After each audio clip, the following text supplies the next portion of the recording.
Everyone, welcome back to our Roadstage Tutor. In this video lecture, we will discuss practice set 1.3 question number 5 in the given trapezium PQRS. PQRS क्या है? एक trapezium है and PQ parallel है क्या? SR के। PQ किसके parallel है? SR के।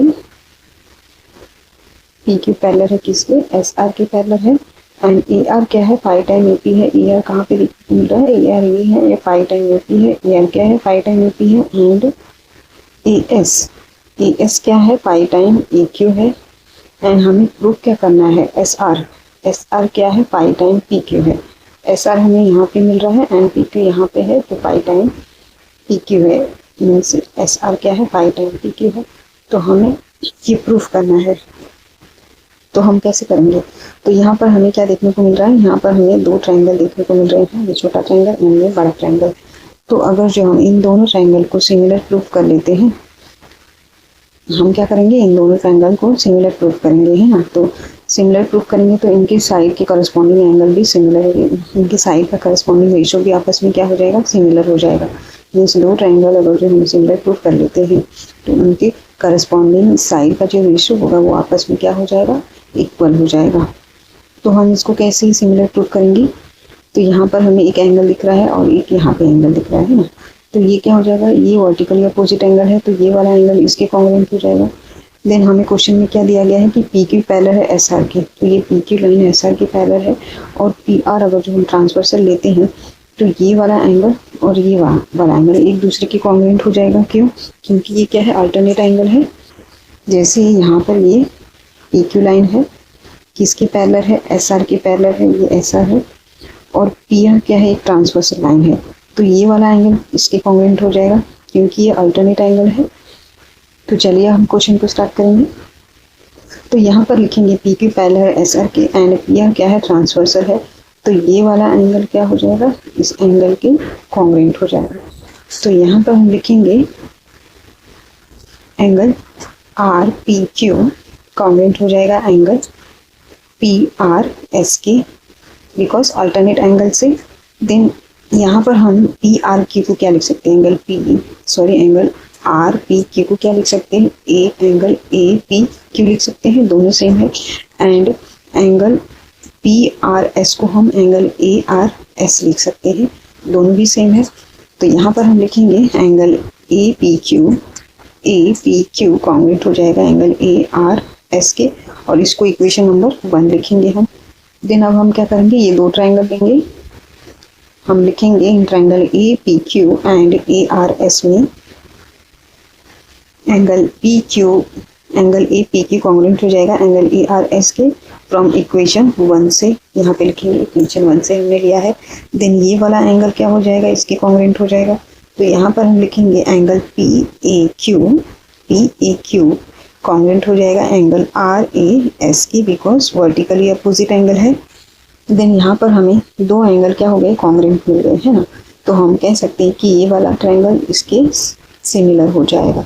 तो यहाँ पर हम लिखेंगे ट्रायंगल APQ सिमिलर हो जाएगा ट्रायंगल ARS के by angle test of similarity of triangle से हमें क्या? दो एंगल मिले कॉन्ग्रुएंट, है ना। दो एंगल हमने कॉन्ग्रुएंट मिला, ये वर्टिकली अपोजिट एंगल हमें मिला एंड ये एक अल्टरनेट एंगल मिला। तो एंगल टेस्ट से हमने क्या किया? इसको सिमिलर प्रूफ किया, इन दोनों ट्रायंगल को सिमिलर प्रूफ किया। ओके। देन अब हम क्या? जब दो ट्रायंगल सिमिलर हो जाते हैं तो इनकी साइड का जो करस्पॉन्डिंग साइड का जो रेशियो होता है वो आपस में क्या हो जाता है? इक्वल हो जाता है। तो यहाँ पर हम लिखेंगे PQ अपॉन SR इक्वल हो जाएगा AQ अपॉन AS के, which is equal to AP upon AR के। रीजन मेंशन करेंगे corresponding side of the similar triangle, then यहाँ पर हमें क्या दिया गया है कि PQ अपॉन SR हम एज इट इज लिखेंगे, which is equal to AQ upon AS हमें क्या दिया गया है? यहाँ पर AS 5 टाइम AQ है एंड AR क्या है? 5 टाइम AP है। तो जहाँ पर AR है वहाँ पर हम क्या लिख सकते हैं? 5 टाइम AP लिख सकते हैं, और जहाँ पे AS है वहाँ पर हम क्या लिखेंगे? 5 टाइम AQ लिखेंगे। तो यहाँ पर पहले हम लिखेंगे E Q upon S R which is equal to E Q upon A S which is equal to A P upon A R की जगह पर हमने क्या पुट किया, ए आर क्या है, पाई टाइम ए पी है, तो ए आर की जगह पर हम क्या लिख सकते हैं, पाई टाइम ए पी लिखेंगे, तो ये ए पी से ए पी कैंसिल आउट हो जाएगा, तो यहाँ पर 1/पाई बचेगा। देन अब हम क्या करेंगे, यहाँ पर लिखेंगे P Q upon S R which is equal to A Q upon pi A Q, क्यों, क्योंकि यहाँ पर ए एस क्या है, पाई टाइम ए क्यू है, तो हमने ए एस की जगह पे क्या लिखा, ए एस की जगह पर हमने क्या लिखा, पाई टाइम ए क्यू लिखा जी। देन यहाँ पर हमने पाई टाइम ए क्यू लिखा, तो ए क्यू से ए क्यू कैंसिल हो जाएगा और यहाँ पर बचेगा 1/पाई।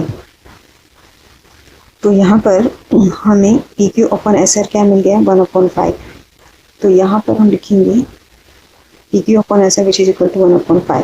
अब हम क्या करेंगे, इसका क्रॉस मल्टीप्लाई करेंगे, तो पी क्यू का मल्टीप्लाई 5 से करेंगे एंड एस आर का मल्टीप्लाई 1 से करेंगे, तो हमें क्या वैल्यू मिल जाएगी, S R which is equal to pi time P Q मिल जाएगी। तो यहाँ पर होता है हमारा 5th क्वेश्चन कंप्लीट। देन हम 6th क्वेश्चन की तरफ मूव करेंगे। Doing here question number 6 in trapezium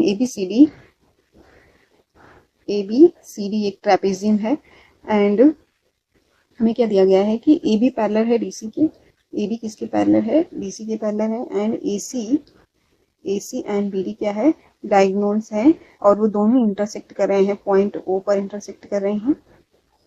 and हमें इनका मेजरमेंट दिया गया है, ए बी हमें 20 यूनिट दिया गया है एंड डी सी कहाँ पर है, डी सी हमें 6 यूनिट दिया गया है एंड ओ बी हमें 15 यूनिट दिया गया। हमें क्या फाइंड आउट करना है, ओडी हमें फाइंड आउट करना है। तो यहाँ पर हमें 2 ट्रायंगल दिख रहे हैं, ये छोटा वाला ट्रायंगल एंड ये बड़ा वाला ट्रायंगल। तो हमने जैसे 5th क्वेश्चन को सॉल्व किया था वैसे ही हम इसको सॉल्व करेंगे। यहाँ पर हम क्या करेंगे, इन दोनों ट्रायंगल को सिमिलर प्रूफ करेंगे, तो हमें क्या मिल जाएगी, ओडी की वैल्यू मिल जाएगी, है ना। तो हम कैसे करेंगे, ये वाला एंगल और ये वाला एंगल क्या है, ये वर्टिकली अपोजिट एंगल है। अगर जो हम बी डी को ट्रांसवर्सल लेते हैं तो ये वाला एंगल एंड ये वाला एंगल हमें अल्टरनेट एंगल से ये दोनों क्या हो जाएंगे, कॉन्ग्रेंट हो जाएंगे एंड ये दोनों एंगल कॉन्ग्रेंट हो जाएंगे, वर्टिकली अपोजिट एंगल है। तो एंगल टेस्ट से हम क्या कर सकते हैं, इन दोनों ट्रायंगल को सिमिलर प्रूफ करेंगे, तो हमें क्या मिल जाएगी, ओडी की वैल्यू मिल जाएगी। तो चलिए हम क्वेश्चन को स्टार्ट करेंगे। तो यहाँ पर हम लिखेंगे solution and A B parallel है किसके, डीसी के पैरेलल है एंड बी डी उसकी क्या है, ट्रांसवर्सल है। देन ये बी डी अगर जो ट्रांसवर्सल है तो यहाँ पर हमें अल्टरनेट एंगल कौन से मिल रहे हैं, ये वाला एंगल एंड ये वाला एंगल क्या मिल रहा है, अल्टरनेट एंगल मिल रहा है ना। तो ये वाला एंगल इसके कॉन्ग्रेंट हो जाएगा।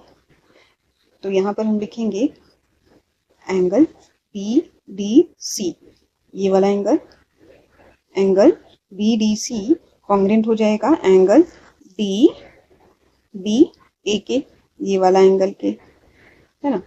दोनों क्या है, अल्टरनेट एंगल है जो कि एक दूसरे के कॉन्ग्रेंट हो गए। देन यहाँ पर हम इस एंगल का नाम हम क्या लिख सकते हैं, जैसे हमने यहाँ पे सी डी सी लिखा था, है ना, तो इसको हम, ये छोटा वाला एंगल ट्रायंगल की बात कर रहे हैं, तो हम इसको एंगल ओ डी सी लिख सकते हैं। तो ओ डी सी कॉन्ग्रेंट हो जाएगा किसके, ओ डी सी कॉन्ग्रेंट हो जाएगा, बड़ा वाला एंगल हमने कौन सा लिया था, डी बी ए लिया था, है ना। तो हम इसको क्या लिख सकते हैं, ओ बी ए लिख सकते हैं, means angle O D C congruent हो जाएगा एंगल ओ बी ए के। तो यहाँ पर हम लिखेंगे ओ डी सी कॉन्ग्रेंट हो जाएगा एंगल ओ बी ए के, इसको हम इक्वेशन नंबर 1 लिखेंगे। तो यहाँ पर क्या हो गया, 2 एंगल क्या हो गए, सॉरी एक एंगल क्या हो गया, कॉन्ग्रेंट हो गया। देन दूसरे एंगल को हम देखते हैं। तो पहले हम ये ट्रायंगल लेंगे। So in triangle O C D and O B A में, O C D and O B A में हमने क्या देखा कि ये जो एंगल इसके कॉन्ग्रेंट है, यहाँ पर O C D and O D B में ये वाला एंगल इसके, ये वर्टिकली अपोजिट एंगल है, तो ये एक दूसरे के कॉन्ग्रेंट है। तो यहाँ पे हम लिखेंगे सी ओ डी कॉन्ग्रेंट हो जाएगा एंगल ए ओ बी के, वर्टिकली अपोजिट एंगल है ये दोनों। यहाँ पर हम लिखेंगे angle O D C congruent हो जाएगा एंगल ओ बी के फ्रॉम इक्वेशन नंबर 1 से। तो यहाँ पर हमने क्या देखा कि हमें 2 एंगल मिल गए, है ना, 2 एंगल क्या मिल गए, कॉन्ग्रेंट मिल गए। तो हम कह सकते हैं कि triangle O D C similar हो जाएगा ट्रायंगल ओ बी ए के by angle test of similarity of triangle से। तो जब ये 2 ट्रायंगल एक दूसरे के क्या हो गए, सिमिलर हो गए तो हम इनके जो साइड का रेशो होगा वो क्या हो जाएगा, आपस में इक्वल हो जाएगा। तो यहाँ पर हम लिखेंगे OD अपॉन OB इक्वल हो जाएगा DC अपॉन BA के which is equal to OC upon OA। यहाँ पे रीजन मेंशन करेंगे, corresponding side of the similar triangle in proportion, corresponding side of the similar triangle in proportion. तो हम यहाँ पे दो साइड का रेशो लेते हैं, यहाँ पे OD अपॉन 15 लिखेंगे क्योंकि OB हमें क्या दिया गया है, OB हमें 15 यूनिट दिया गया है एंड DC हमें क्या दिया गया है, DC हमें 6 यूनिट दिया गया है। तो 6 अपॉन 20 लिखेंगे क्योंकि BA हमें 20 यूनिट दिया गया है, यहाँ पे 20 यूनिट दिया गया है ये। एंड OB हमें क्या दिया गया है बेटा, CD हमें 6 यूनिट दिया गया है, OB हमें 15 यूनिट दिया गया है ना। तो हमने वैल्यू पुट कर लिया। अब हम क्या करेंगे, इसका क्रॉस मल्टीप्लाई करेंगे। तो क्रॉस मल्टीप्लाई करने के लिए हम लिखेंगे OD multiply by 20 which is equal to 15 multiply by 6। तो OD को हम आइसोलेट करेंगे, ये मल्टीप्लिकेशन में है तो ये डिवीजन में चला जाएगा, है ना। तो यहाँ पर हम अब क्या करेंगे, OD which is equal to 15 multiply by 6 लिखेंगे अपॉन में 20, ये मल्टीप्लिकेशन का डिवीजन में चला गया। देन हम इसको डिवाइड करेंगे। देन यहाँ पर हम लिखेंगे 2 1 जा, यहाँ पे हम लिखेंगे 2 1 जा 2, 10 मिलता है, 2 3 जा 6, देन 15 3 जा 45 एंड 10 से डिवाइड करेंगे, यहाँ पे बचा 10, तो 10 4 जा 40 एंड 10 5 जा 50। तो यहाँ पर हमें वैल्यू क्या मिल जाएगी, 4.5। OD की वैल्यू हमें क्या मिल जाएगी, मीन्स OD का लेंथ हमें क्या मिल गया, 4.5 यूनिट मिल गया। तो यही तो हमें प्रूफ करना। तो यहाँ पर हम लिखेंगे, या तो फिर आप ऐसे भी डिवाइड कर सकते हैं, 5 से डिवाइड कर सकते हैं, 5 4 जा 20 एंड 5 3 जा 15। देन यहाँ पे 2 से डिवाइड करेंगे, अगेन 2 2 जा 4 एंड 2 3 जा 6। तो 3 3 जा हमें क्या मिलेगा, 9 अपॉन, नीचे डिनोमिनेटर में क्या मिला, 2 मिल गया।